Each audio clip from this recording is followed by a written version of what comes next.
Hey, Magic fans, welcome back. This is your captain speaking here on Captain Kali's MTG, and today we're having a little, you know, just a talk. It's probably Sunday or Monday by the time I post this video. I'll probably go put it up on Sunday, give you guys a break on Saturdays. There's gonna be a lot going on Saturday with Magic 30 happening in Vegas, which I must say I will be there because if I don't tell you, nobody will know, and then people won't look for me. Not that they know what I look like anyway, or that it even matters, or people even give a crap about me being there. But anyway, point being. So this little video for this Sunday, which I'll try to post something once I get home to, load it up on Monday first thing in the morning with some spoilers or something, is I'd like to have a conversation about Wizards and their profit margins and how much product they've been printing, and what it really means as when people say print to oblivion. Because I think people are taking it out of context. So with that said, guys, don't forget, try and get to 1,000 subscribers. Please sub up. A little click for you doesn't mean a whole lot, but it means a lot for the channel. If you've already subbed up, I want to thank you right now for everything that you've done and for supporting the channel. If you guys have done that and you want to do more, you can also support the channel by going to the links in the description to the eBay store, Patreon page, and email, and reach out and say, hey, buy a little something, subscribe up to help support the channel monthly, and also enter yourself into some cool drawings and swag draws that will be sent to you for free just by joining.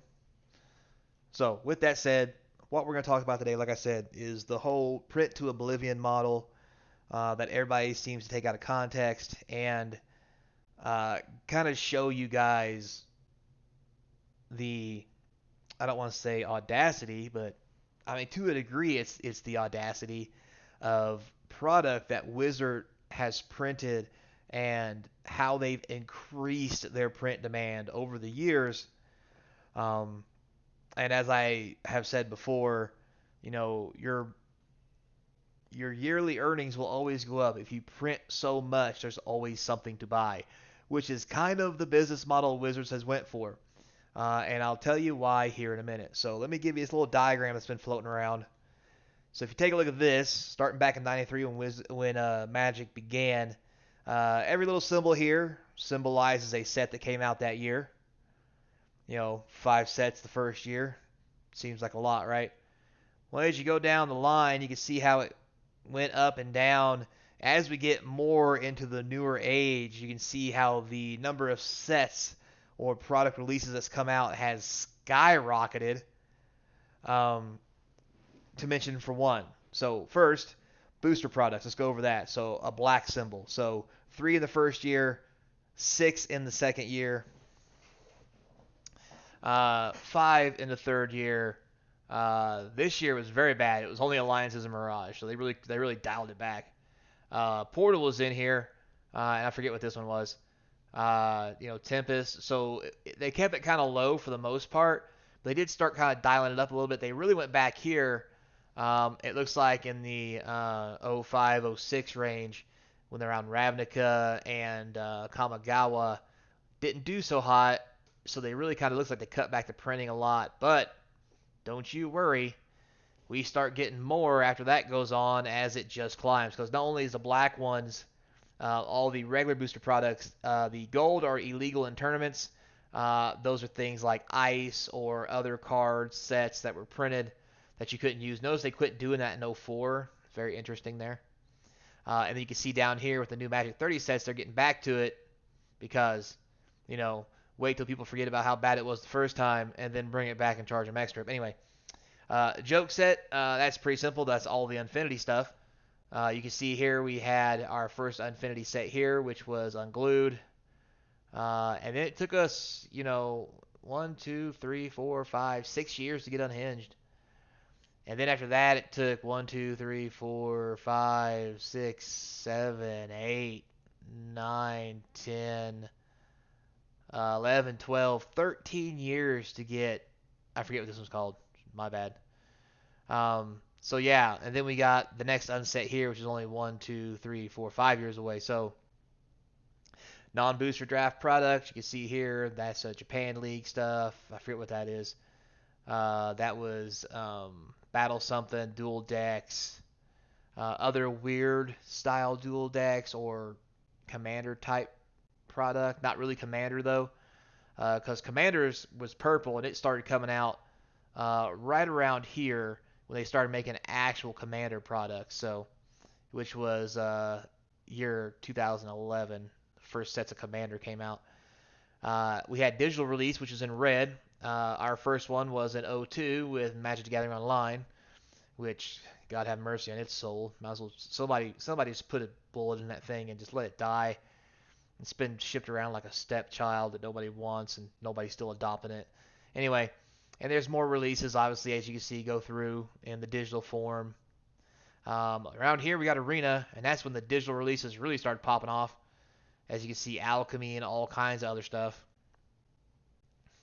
Products with no symbols are this Magic with an M. I'm not even sure when the last time when we ever got one of those. Homelands. Anyway, well, I'm gonna start over here because. All right, so a non-booster product with no symbols is here. Is what I'm getting out of that. Oh, there's a product with no symbols. I wonder what that was. Anyway, something recent. Someone tell me. A couple back here. Anyway, after that, let's also take in consideration right now the Secret Lair drop. So Secret Lairs did not start until 2019. That first year, they popped out a whole whopping 7. Not terrible, but that seemed like a lot. The next year, they really ramped it up with 26, followed by 46, and currently in 2022, it was 48 before the last, I think, 8 they released. So they're pushing over 50. They're almost to the point where they're doubling their Secret Lairs almost every year on their release times, which is fine to a point. The things I don't like is when they're doubling these Secret Lairs, and they're doing it to reprint cards that are actually in sets that are older and selling them on the single market. A lot of these Secret Lairs, fortunately, have turned into, well, some of them, lands and other things that don't really affect the secondary market. It's just bling for your deck, and I'm fine with that. But I'm not fine with the other stuff they're doing. So, it is what it is. Now, with that said, what I'd like you to do is, remember how Wizards and them guys talking about record profit, we're going to double our profit, yada, yada, yada. Well, I want you to realize we're way past, we're like at 56 of this, so we're already doubled these. We're 1, 2, 3, 4, 5, 6, 7, 8 ahead of the releases from the previous year of new products. So it's very easy, like I said, to double your profit margin, gross, whatever you want to call it.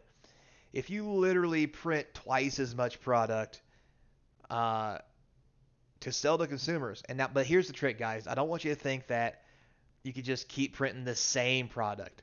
Wizards learned early you have to print different product. That's the only way to get in everybody's pocket because everybody gets a little bit of FOMO. That's fear of missing out if you don't know. And they buy a little bit of everything instead of just a little bit of some, or a medium amount of one thing compared to a little bit of 5 things. So, for example, if you guys don't remember, back when I first started playing was way back here during Ice Age. Chronicles, Homelands,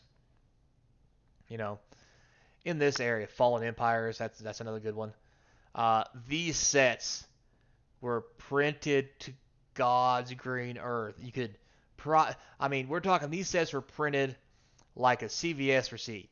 Like they're like, here you go, and you're like, wow, I really didn't want all of this. I just wanted to know what the total was. So yeah, it's absurd. So the problem they found was they couldn't raise their prices because it was too abundant on the market, so nobody wanted it, so they had to cut prices. And because there was so much of it, everybody had all they wanted, so they stopped buying because there's no point to buy more, because there's no point to get more, because it was all the same. So as you go through here, you can see they tried to do a little extra here, but the market was bad and they didn't execute well, so they cut it back. And then the economy started picking up in '08, and people really started getting the collectibles, and they started raising it and raising it and raising it.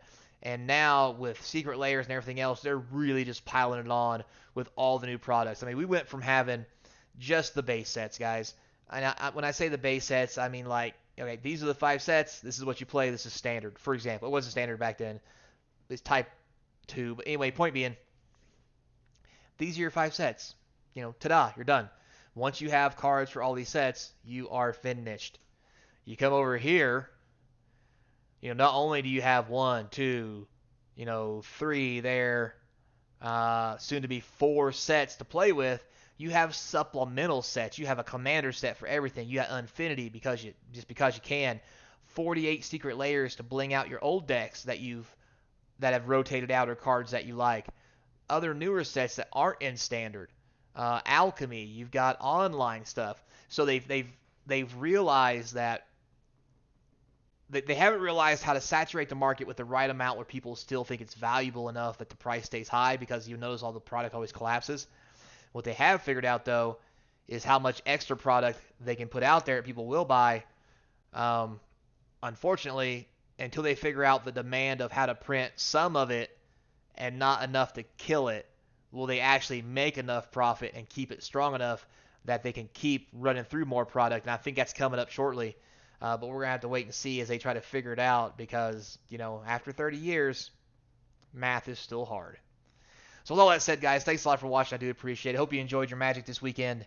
And as always, I'm probably flying back right now. So until next time, you be kind, and so will I. And I hope I saw you at Magic 30 across from the game table.